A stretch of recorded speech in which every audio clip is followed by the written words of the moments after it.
12 vidas que construyeron una nación. Clarín presenta grandes biografías de los 200 años. Un recorrido por 12 figuras claves de nuestra historia.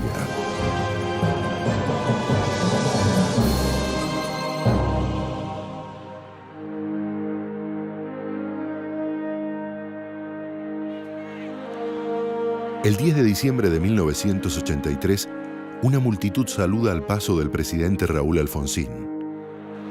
Atrás queda la noche de la dictadura militar más terrible que sufrió el país.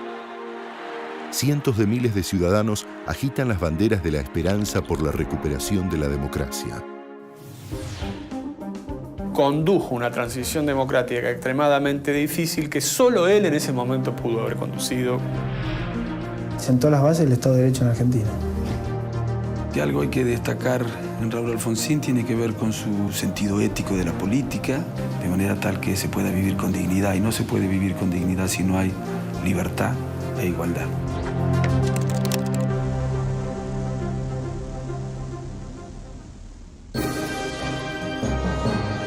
Raúl Alfonsín, la nueva democracia.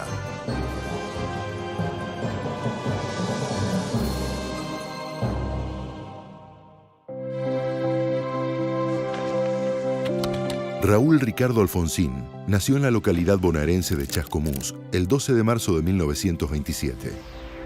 Mis abuelos, uno de ellos era almacenero, teníamos un almacén de ramos generales, una Argentina diferente en la que la pobreza estaba asociada a la esperanza, en la que uno creía y sabía que con esfuerzo, con sacrificio, con perseverancia y trabajo se podía progresar individual y colectivamente. En 1949, se casó con Lorenza Barrenechea y se recibió de abogado. Su vida familiar sería el respaldo permanente de su carrera política. Es la historia de un típico político de raza argentino. Arranca como concejal, sigue como diputado provincial, continúa como diputado nacional. Yo me acuerdo en mi casa teníamos en la casa de Chascomús, en la calle Lavalle, una biblioteca muy grande. Me acuerdo que, por ejemplo, empezó a militar directamente en adultos. Él no militó en la juventud. Perdió varias internas en Chascomús contra un dirigente y caudillo muy importante de ahí, de Chascomús y de toda la quinta sección electoral, don Erasmo Gotti. No tenía idea de dónde iba a llegar, pero sí carisma tenía. Porque además tenía un trato extremadamente afectuoso, cálido. A causa de su militancia sufrió la prisión durante el período peronista y luego con la Revolución Libertadora de 1955.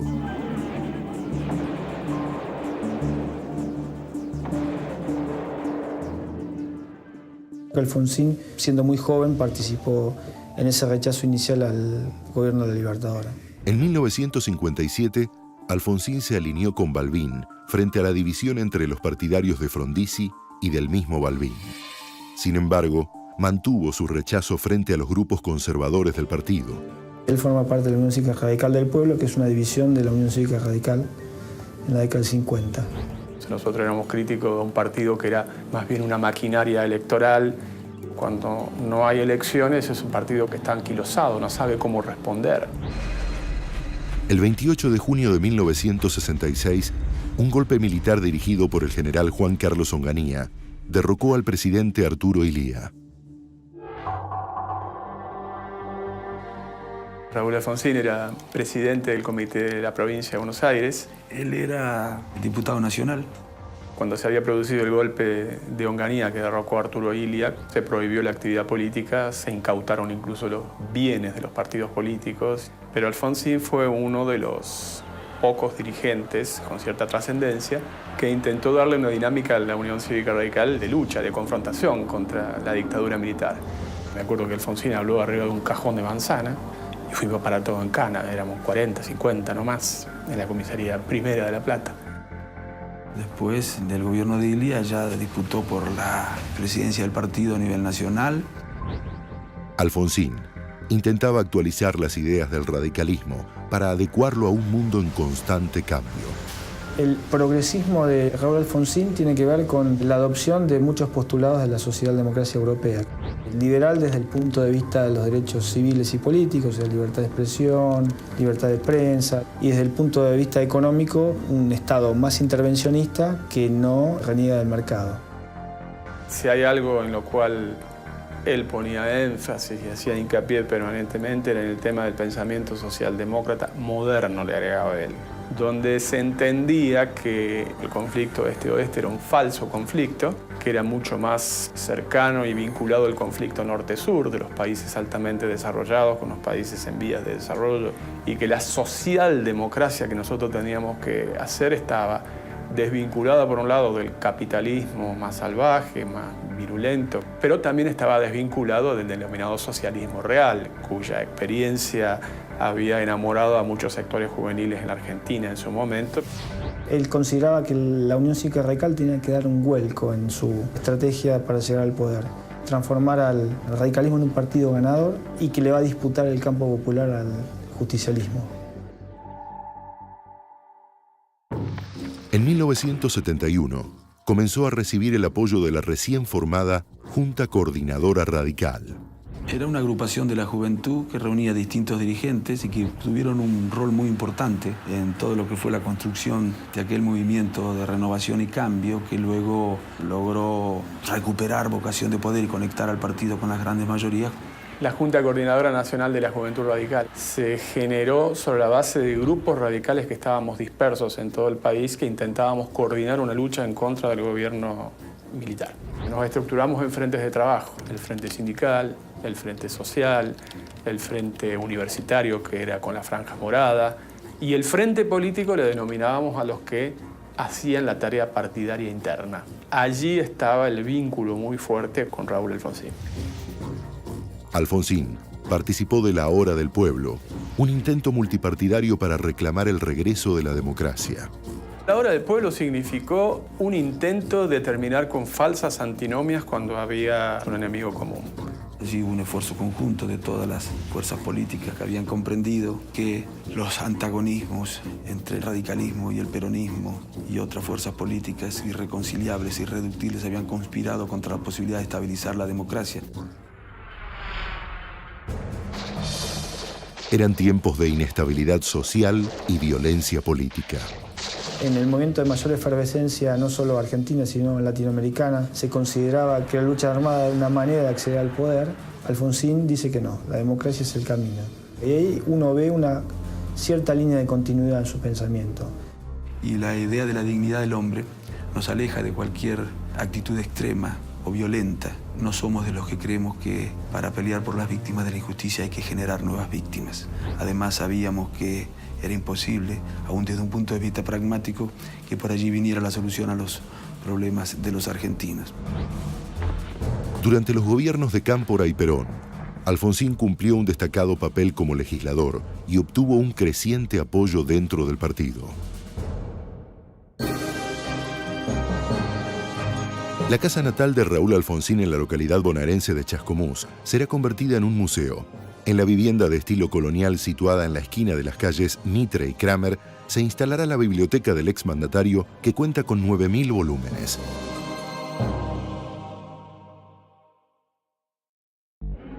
Los intentos de Alfonsín para llegar a la cima partidaria fueron interrumpidos por un nuevo golpe militar, el 24 de marzo de 1976. Después de la caída del gobierno de Isabel Martínez de Perón, y cuando la dictadura se pone muchísimo más dura, más fuerte, más violenta, la actitud de él fue permanentemente la de cómo articular un radicalismo en la resistencia, denunciar permanentemente, tanto nacional como internacionalmente, la violación de los derechos humanos. Fue uno de los fundadores de la PDH y desarrolló desde allí una tarea muy importante por la defensa de los derechos humanos. Teníamos espalda contra espalda porque en ese momento la simple presentación de un habeas corpus implicaba el riesgo de vida. Y la verdad es que Alfonsín no solamente presentó una cantidad importante de habeas corpus por personas que estaban desaparecidas, hizo gestiones en todos los niveles. Hay una coherencia bastante notable, ¿no? Muy común en la política argentina.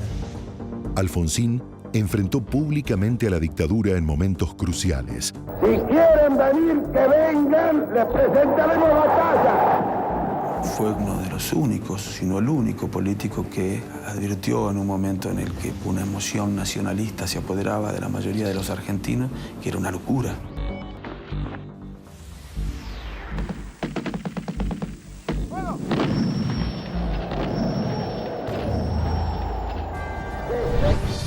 El tema de la guerra de Malvinas fue el salto cualitativo de Alfonsín a la popularidad, porque la mayoría de los políticos argentinos, incluso aquellos que habían tenido una actitud de resistencia, se sumaron, tanto es que se subieron al avión y fueron a Malvinas.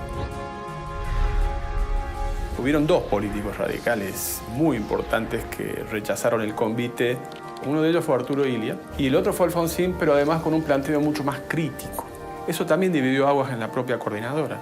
Condenó a la invasión a Malvinas porque consideraban que era una estrategia de supervivencia del gobierno. Con el fin de la dictadura a la vista, Alfonsín emergía como una figura indiscutible de su partido. Cuando se produce la decepción terrible por la derrota militar, el primer acto público, aún con prohibición de la actividad política, se realiza en la Federación de Vox. Cuando las columnas organizadas de militantes llegaron, la Federación de Vox ya desbordaba. Y ahí nos dimos cuenta que Alfonsín había pegado el salto, digamos, de popularidad. En febrero de 1983, el gobierno militar encabezado por el general Viñone convocó a elecciones presidenciales.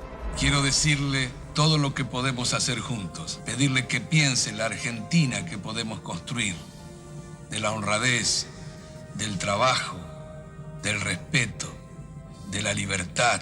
Ahora Alfonsín, el hombre que hace falta. Un discurso que contrapuso democracia versus autoritarismo, la intencionalidad manifiesta de hacer actos públicos, donde la gente de alguna manera veía la cercanía de la democracia y vivía la libertad que había tenido censurada durante muchos años. Ponía mucho énfasis en el tema de la no violencia, de que la lucha era una lucha de generar conciencia masiva, pluralismo, tolerancia, convivencia. Parte de su discurso central era bajemos un poco la bandera de todos los partidos para poner por encima la celeste y blanca. Alfonsín creía que era posible ganar al justicialismo en la medida en que demostráramos que nosotros no solamente éramos el partido de las instituciones, de la República, del diálogo, sino también el partido de la justicia social. Con la democracia se come, con la democracia se educa, con la democracia se cura. Que nos dejen de manejar minorías agresivas, totalitarias, inescrupulosas, que por falta de votos buscan las botas para manejar al pueblo argentino. El 30 de octubre de 1983, la fórmula Raúl Alfonsín-Víctor Martínez se impuso al binomio peronista formado por Ítalo Luder y Deolindo Vittel. La enorme responsabilidad de asegurar la democracia y el respeto por la dignidad del hombre en la tierra argentina.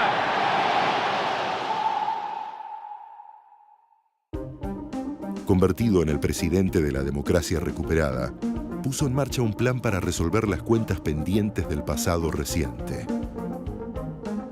Él tenía un compromiso moral y tenía una convicción de decir esta democracia tiene que ser diferente a otras, no puede salir con una amnistía. De allí, digamos, el tema de la derogación de la Ley de Pacificación Nacional, la creación por decreto de la CONADEP, de la Comisión Nacional sobre Personas Desaparecidas. Fue el único país en la Tierra que vivió una experiencia como la que pusimos en práctica nosotros, juzgando a los responsables, quienes habían cometido los crímenes más atroces de la historia argentina. Yo creo que había un riesgo cierto. Eso generaba una gran incertidumbre política. Todavía estaban allí en los cuarteles, con los tanques y los Mauser, apuntando al corazón de la democracia.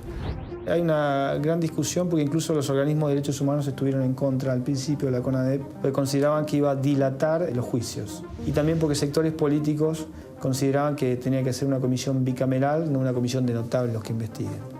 No olvidarse que Luder había planteado que la Ley de Pacificación Nacional no se podía derogar. Y la CONADEP tuvo la virtud de poner blanco sobre negro, dejar al desnudo la existencia del terrorismo de Estado y también la existencia de una violencia política de izquierda y de derecha. Había que actuar con mucha responsabilidad, porque no solamente había que juzgar, como decía él, la violación de los derechos humanos hacia atrás, sino que había que cuidar los derechos humanos hacia adelante, también había que consolidar la democracia. Quiero utilizar una frase que no me pertenece, porque pertenece ya a todo el pueblo argentino. Señores jueces, nunca más.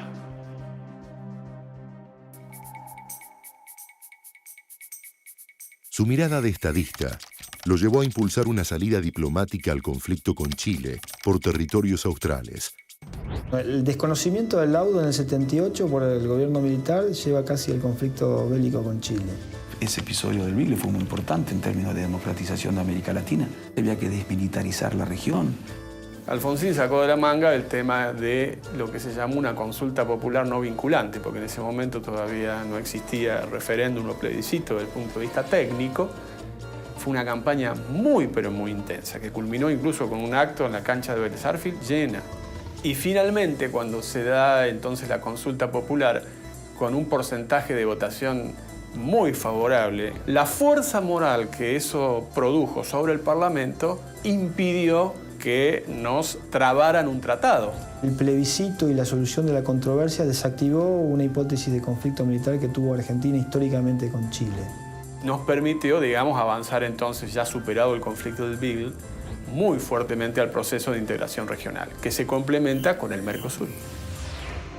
Pero la ausencia de aliados fuertes en el plano interno y externo condicionaron su gobierno desde un primer momento.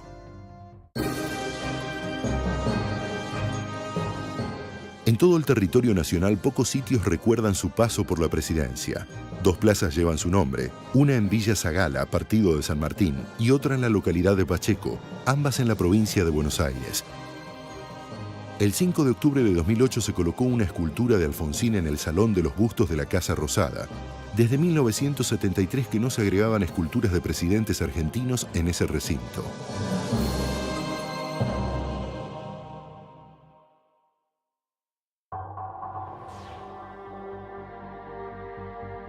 Pese a los avances institucionales, el gobierno de Alfonsín heredó una enorme deuda externa y altísimas tasas de inflación condicionaron su desarrollo. El gobierno de Alfonsín tenía varios lastres del gobierno anterior, uno de ellos la deuda externa.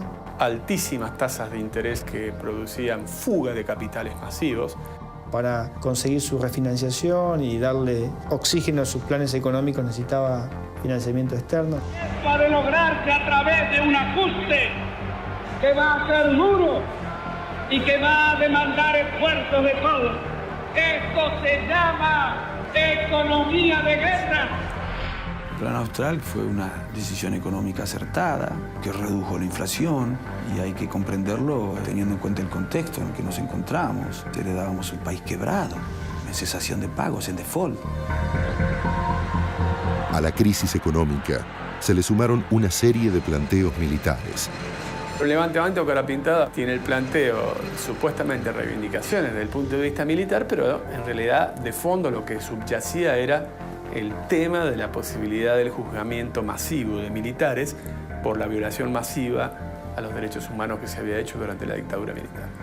Unos militares se habían amotinado y se intentó persuadirlos o disuadirlos. Iba a haber un enfrentamiento, un baño de sangre, y pese a que le aconsejaron que no fuera, que lo podían matar, decidió él mismo pedir la rendición a Rico y no hubo ningún acuerdo ni ningún pacto. Finalmente él decidió asumir la responsabilidad y el costo que implicó esas conversaciones. Lo que se trató fue de establecer, con la legislación que posteriormente se dio, la de punto final y la de obediencia debida, un corte en los grados de responsabilidad. La Argentina, por primera vez, soluciona un lanzamiento militar sin derramar sangre. ¡Felices Pascuas! Los hombres amotinados han depuesto su actitud. La casa está en orden.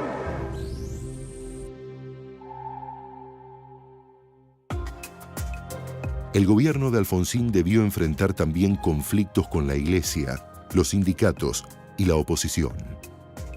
La ley de divorcio tuvo un rechazo inicial de los sectores católicos, algunos sectores del peronismo, pero después la mayoría de la sociedad estuvo de acuerdo. La reacción de la Iglesia fue una reacción terriblemente desproporcionada, desmedida. Los países más católicos de Europa incluso lo tenían consagrado. Era un anacronismo increíble que fuera uno de los 2 o 3 países en el mundo que no tuviera ley de divorcio vincular en ese momento. Se partía de la idea de que el oficialismo nunca tiene razón y menos cuando la tiene. Porque si le va mal al gobierno, es más fácil ganar las elecciones. El resultado de una gestión es producto de la relación entre oficialismo y oposición, entendidas ambas en un sentido amplio. El primer paro se hizo en septiembre del 84, a menos de un año de la Asunción. Y los sindicatos habían sido utilizados en ese momento como un instrumento de un justicialismo desacreditado ante la sociedad para recuperarse. No olvidarse que el peronismo era la primera vez que era derrotado electoralmente, en elecciones limpias. El clima de incertidumbre se profundizó por otro levantamiento carapintada liderado por el coronel Ali Zeinaldín. Alfonsín promulgó las leyes de obediencia debida y punto final.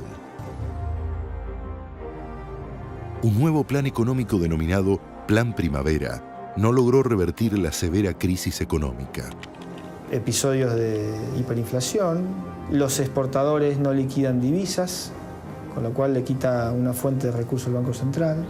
En febrero del 89, Estados Unidos le quita el apoyo al Plan Primavera, que se había puesto en vigencia en el 88. Cavallo recorrió el mundo diciendo que no nos refinancien los organismos financieros internacionales porque lo entenderían como una intromisión en los asuntos internos de la Argentina porque estábamos próximos a las elecciones. Ya habíamos perdido la elección en la provincia de Buenos Aires en el año 87. Para los grupos más de derecha éramos la sinagoga radical. En 1989, el movimiento Todos por la Patria intentó copar el regimiento de la Tablada con un saldo de 39 muertos, 5 de ellos conscriptos. Lo de la Tablada fue un planteo de un núcleo muy delirante que creyó que de esa manera abortaba preventivamente un golpe de Estado, cuando en realidad lo único que hizo fue generar situaciones extremadamente difíciles de gobernabilidad en un momento que el gobierno ya estaba debilitado. La hiperinflación tiene que ver con decisiones tomadas de determinados grupos económicos que desestabilizaron económicamente al gobierno. En las elecciones presidenciales de 1989, el candidato radical Eduardo Angelós fue superado por la fórmula peronista Carlos Menem Eduardo Duhalde. Las elecciones fueron en mayo, pero ante una hiperinflación que no lograba detener y las numerosas movilizaciones populares, Alfonsín decidió anticipar la entrega del cargo. Con tal de lograr hacer sufrir lo menos posible al pueblo argentino durante esos meses en los que un gobierno que se iba ya no tenía capacidad para configurar la economía, lo más racional era eso. Anticipar la entrega del poder era darle la oportunidad a quienes tenían la legitimidad del voto popular a que pudieran hacer lo suyo. Era el momento de mayor crisis de la figura de Alfonsín, que optó por un amargo exilio interno. Es un periodo natural de reflexión. Se autoimpuso un silencio, pero que no significaba que dejara de militar.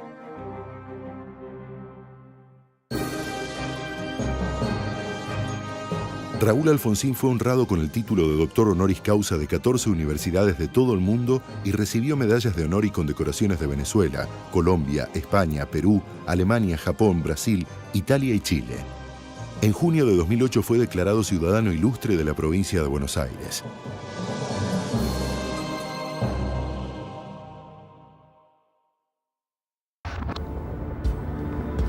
En 1993, Alfonsín regresó a la dirección partidaria y accedió a negociar con Menem el Pacto de Olivos para permitir una reforma constitucional que autorizara la reelección presidencial.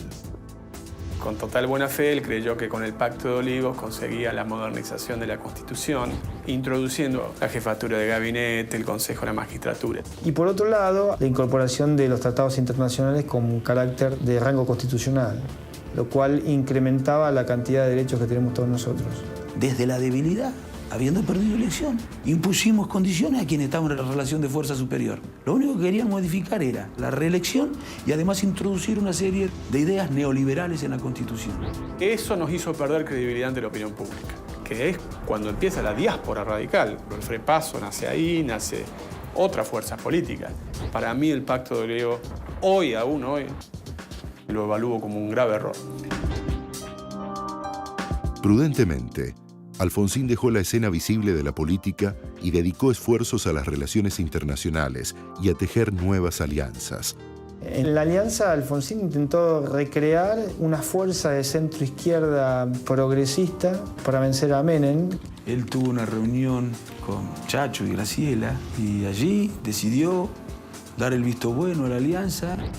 Era la posibilidad de que el radicalismo saliera de ser una fuerza marginal y por eso también se constituyó el Instituto Programático de la Alianza, el IPA, que tenía como objetivo dotar de contenido a ese gobierno de la Alianza.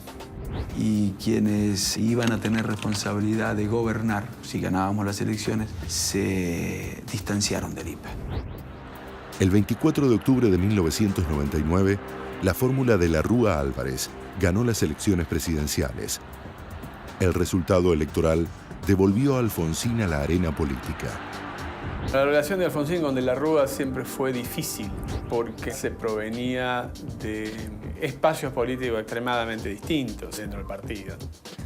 Él pedía el ingreso a la Internacional Socialista, que estaba anclado en un papel del Estado mucho más activo, un fuerte cuestionamiento al denominado consenso de Washington, que era en ese momento el credo predominante. Cuando lo incorporan a Cavallo, hubo dos tipos de reacciones frente a eso. Los de quienes creían que había que distanciarse, separarse, y la de quienes creían que había que recuperar el gobierno que había elegido la sociedad para que hiciera lo que nos habíamos comprometido a hacer. Y él estaba entre estos últimos. En octubre de 2001, Raúl Alfonsín fue elegido senador nacional por la provincia de Buenos Aires. 2 meses después, al no poder frenar el estallido social, el presidente de la Rúa renuncia a su cargo.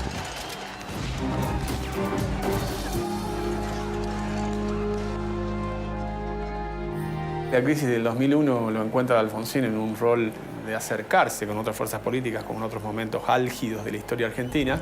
Por lo tanto, Alfonsín en ese momento, con quien aparecía como emergente del peronismo, que era Duhalde, hubo un nivel de acuerdo para preservar cierto grado de institucionalidad.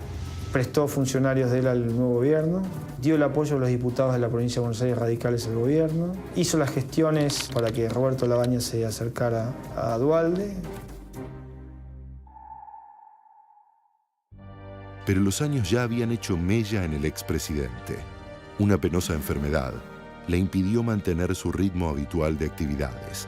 Se lo homenajea en vida al presidente que inició el periodo más largo de la democracia en la Argentina. El gobierno de Cristina Kirchner quiso homenajear en vida al presidente Alfonsín, que ya está muy enfermo. Nosotros ya sabíamos que la salud de Alfonsín se deterioraba día a día y que era irreversible. Raúl Ricardo Alfonsín falleció el 31 de marzo de 2009, a los 82 años de edad. Una multitud espontánea aplaudió a su cortejo fúnebre y entierro para despedir al primer presidente de la democracia recuperada. Vi gente de distinta condición social. También vi gente que no era radical. Se rescataba la buena política, basada en principios, basada en una vida que testimoniara una vocación y sin corrupción. Se hacía un juicio histórico reivindicativo de su gobierno. Y hoy Alfonsín pasa en la historia como un estadista, que lo fue. La figura de Raúl Ricardo Alfonsín quedará para siempre ligada a la recuperación de las instituciones y a la democracia.